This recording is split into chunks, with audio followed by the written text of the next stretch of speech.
All right, Brennan Taylor here, True School Sports. I'm with my man, Carlos Arredondo. Yes, sir. How you doing, man? I'm good. How are you? I'm well. Nice to meet you, even though you already knew who I was. Yeah. I'm familiar with the amateur boxer versus MMA video, so a few million hits, right? Yeah. 4.6 last time I checked. And growing? Yeah, it's still going. Absolutely. Yeah, I'm familiar. Okay. Well, Carlos, I had a chance to meet you, man, and we were talking a little bit. Just tell people out there about your background in boxing and just how you became a fighter. Yeah, absolutely. So my background in boxing it goes pretty far back. As a kid, I always had a little too much energy, a nice way to put it, and I would get into fights a lot in school. So I started realizing my parents put me in first jiu-jitsu, and then from there I always had a passion for boxing, whether it was the Tyson fights, Roy Jones fights growing up in the 90s.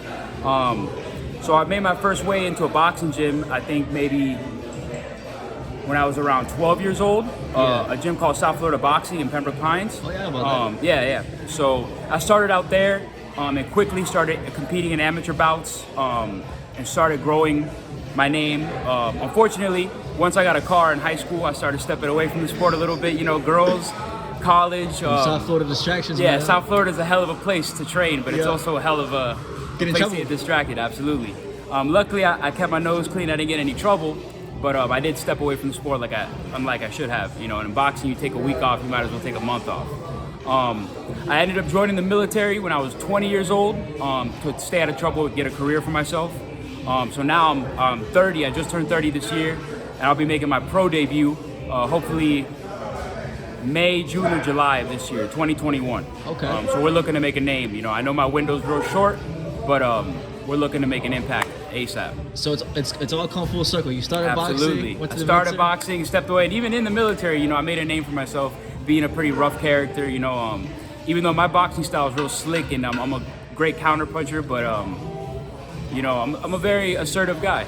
So yeah, I can see that. It followed me, yeah. 5 o'clock shadow. Yeah. You know, we get lazy, you know. But yeah, I'm making my pro debut this year. I'm very excited.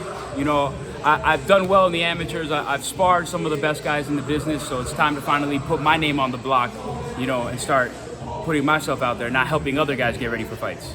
Absolutely. You told me some of the names earlier. Who are some of the names of guys you absolutely. sparred? So as of right now, a lot of my sparring partners are Gogo. I can't pronounce his last name.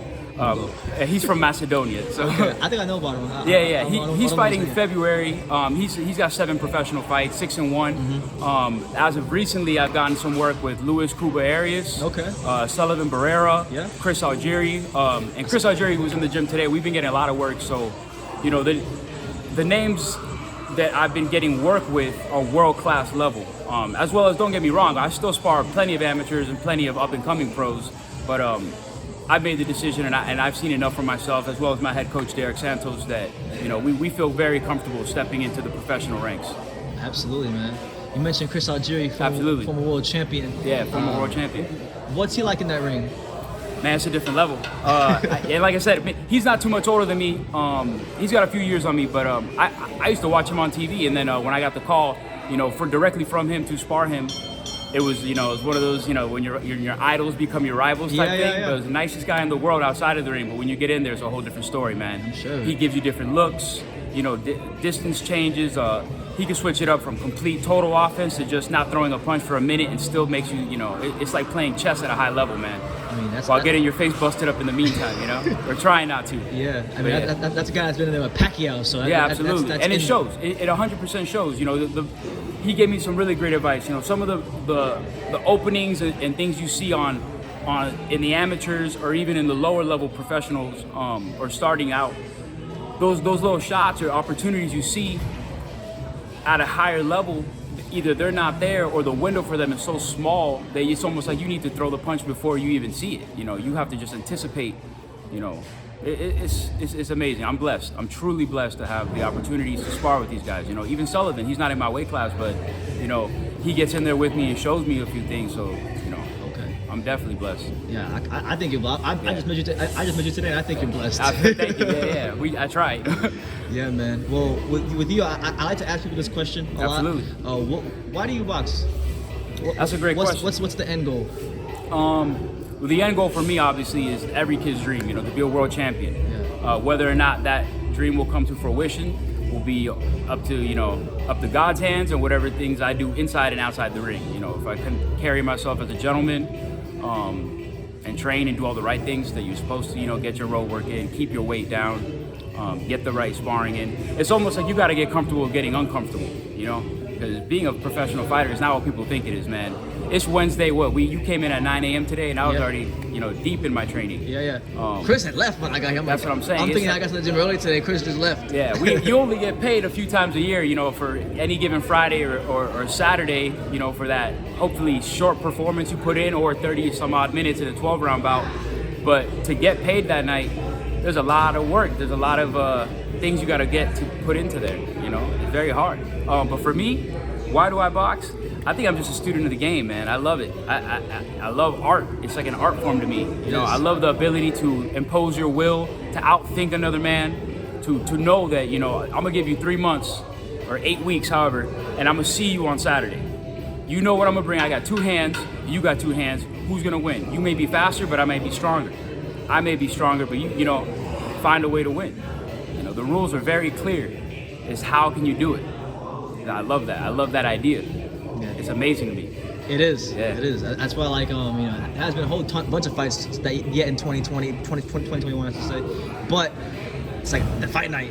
Yeah. Those questions. Yeah, something about it, right? Fight night. There's something about it, man. From gangsters to Wall Street guys to actors and everything. You know, there's a reason why people pay top dollar to sit ringside to watch history in the making. Well, you know, everybody's favorite sport is boxing, whether they know it or not. Yeah. Like Max Kellerman said, he said if you had 4 corners and on one corner they were playing basketball, on the other corner they were playing baseball, on the other corner they were playing like hockey or something, and in the other corner there was a fight, what's everybody gonna watch? Yeah, the fight. Yeah, I watch the fight. Exactly. Shit, even the most pacifist people in the world still like to watch a street fight in the parking lot every now and then. You know? Everybody at church, and it's a primal instinct. It's right. Yeah, it's right. So you're gonna be one of the very few people that can say, hey, I got him there. Yeah. Speaking of which, yeah, I got some working with Trap the other day. Dominic Francis, he's a future world champion, 100%. Trap's my guy. I like Trap a lot. Yeah, I'm a big fan of Trap. He's a good friend of mine, but I tell him all the time I'm a big fan as well.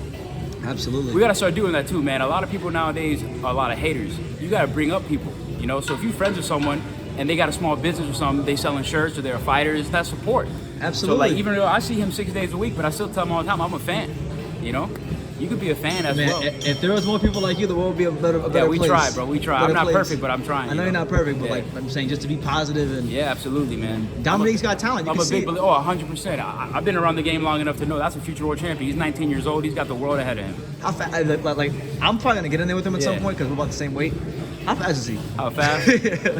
It's fast enough to make you ask people on camera how fast is he. He's that fast. I'm saying I watch him do pad work, but I know that it's always different when you get in there and the person's in front when of he you. lets go, it's a different story, man. Okay. It's like gunshots going off. Blah, blah, blah, blah. Yeah, he's great. He's great. Real defensive, real good, but when he turns it on, when he puts his foot on that gas, he can get anybody in that weight division out of there. Anybody. Yeah, man. Yeah. Okay. Well, who were some of your favorite fighters growing up? Whew. Obviously, I got to name the one off the top of my head. Everybody grew up, at least our generation, grew up on Floyd. So I'm a huge fan of Floyd. Even the stuff he does outside of the ring, not so much the nonsense and all that, but you know, as a businessman and as a fighter, I replicated, you know, from age 14 to 17. I thought I was the next Floyd. You know, I had the shoulder roll. Everyone thought everybody, the next Floyd. Yeah. So I'm a big fan of Floyd. I'm a huge fan of Caleb Plant right now. You know, I think he needs to start finishing fights, but I think that he's getting a lot of criticism right now because they're saying, "Oh, how could you go 12 rounds with Caleb Truex?" Yeah, I mean, he didn't fight in a year regardless. I'm a big fan of him. But people like that, you got to understand, they evolved from the sport. So he obviously grew up watching Roy Jones. I'm a huge fan of James Toney. He doesn't get enough credit.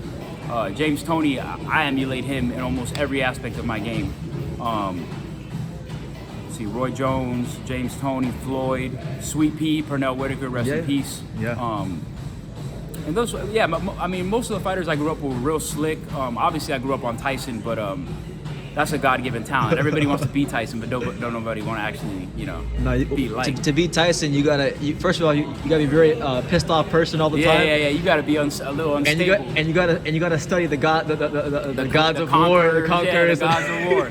Yeah, that's a whole nother thing. People dedicate a whole career to that. So yeah. But yeah, I'm a big fan of those guys. A lot of the guys from the '90s. Caleb Plant right now. I'm a huge fan of Andre Ward. And then some of the young guys I like, Shakur Stevenson. And man, I think the best lightweight in the game right now is Teofimo Lopez.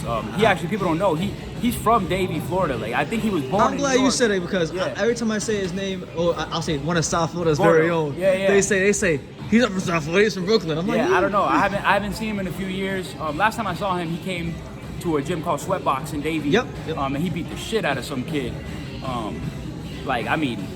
It was unfair, but I think he's gonna be around for a long time. Yeah. But yeah, he used to go by Gordo, man. He was training out of Davie PAL, Club KO. I'm a big fan of Teofimo Lopez for sure. I think he's probably one of the next greats. Me too. As long as he keeps his head on shoulders and everything, he's got a good. His dad is right by his side, so we'll see how that goes. Yeah, we'll see how it goes, man. I think he's gonna have a big 2021. Yeah, I think so too, man. Absolutely. I actually won a bunch of money, not to say I gambled it, but I won a bunch of money on that Lomachenko fight. So those odds were a little backwards to me. I think it was like 9-1 on Lomachenko. Oh, so you living good then? Yeah. All right. I didn't bet I didn't bet the whole bank, but yeah, a little chump change here. Okay. Yeah, I owe him for that one. Okay. Shout out to Teofimo. Yeah. All right, Carlos. Well, any message to the boxing world before I end the interview? Yeah, stay tuned. Carlos Arredondo. I'm making my pro debut at the 154-pound division, 2021. You'll remember the name. All right, he's coming. Carlos Arredondo, he's coming. Even though he's 30 years old, he's coming for you guys. Yeah, there we go. And shout out to my boxing coach, Derek Santos. Absolutely. All right, Carlos. Well, thank you for talking to True School Thank you, Sports. man. Appreciate it.